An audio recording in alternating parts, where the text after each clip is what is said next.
Time బాగోకపోతే అరటిపండు తిన్నా పన్ను ఇరిగినట్టు శివాజీ గారు పాపం ఏదో మంచి చేద్దాం అనుకుని శివాట్లు తినే పనే చేశారు. సార్ స్పీచ్ ఇస్తున్నంతసేపు నాకు ఒక మంచు పర్వతం కనిపించింది, మంచు వాక్యాలు వినిపించాయి. ఒక పాయింట్ దగ్గర స్పీచ్ ఆపేసి ఉంటే బాగుంటుందేమో అనిపించింది నాకు. దండోరా మూవీ క్యారెక్టర్స్ ని పొగుడుతూ అనిల్ రావిపూడి గారి రాక కోసం చెప్తూ స్పీచ్ కి ఫుల్ స్టాప్ పెట్టే టైంలో శివాజీ గారికి మంచి ఎఫెక్ట్ ఎక్కువయ్యి ఓన్లీ వన్స్ మన తెలుగు హీరోయిన్స్ అందాలను పొగుడుతూ వాళ్ళ డ్రెస్సింగ్ సెన్స్ కోసం మాట్లాడే ప్రయత్నం చేశారు. మేబీ ఆయన ఇంటెన్షన్ కరెక్టే, కానీ ఆయన కన్వే చేయాల్సిన విధానం అది కాదేమో అని చాలా మంది అభిప్రాయపడ్డారు. ఎవ్రీ టైం ఇన్ఫర్మేటివ్ వీడియోస్ తో మీ ముందుకు వచ్చే మన ఛానల్ ని సబ్స్క్రైబ్ చేసి పెట్టుకోండి. అమ్మాయిలు ఏది పడితే ఆ బట్టలు వేసుకుని పోతే మనమే దరిద్రం అనిపించాల్సి వస్తుంది. హీరోయిన్లు ఏమనుకోవద్దు, అనుకున్నా నాకు పోయేదేం లేదు. మీ హీరోయిన్లు ఆడాళ్ళు అందం కట్టుకునే బట్టల్లోనే ఉంటుంది, కానీ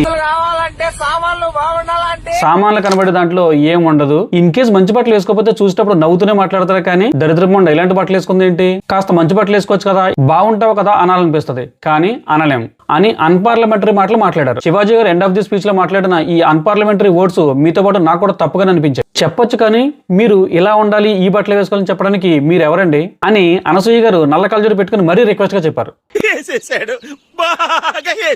ఇలాంటి వాళ్ళు ఇలాంటి సందర్భాల్లో వాళ్ళ ఐడెంటిటీ కోసం ఖచ్చితంగా తెరమేకి వస్తారులేండి. దండోరా సినిమా ప్రమోషన్ లో శివాజీ గారు చేసిన వ్యాఖ్యలపై మీ అభిప్రాయాన్ని ఖచ్చితంగా కామెంట్ చేయండి.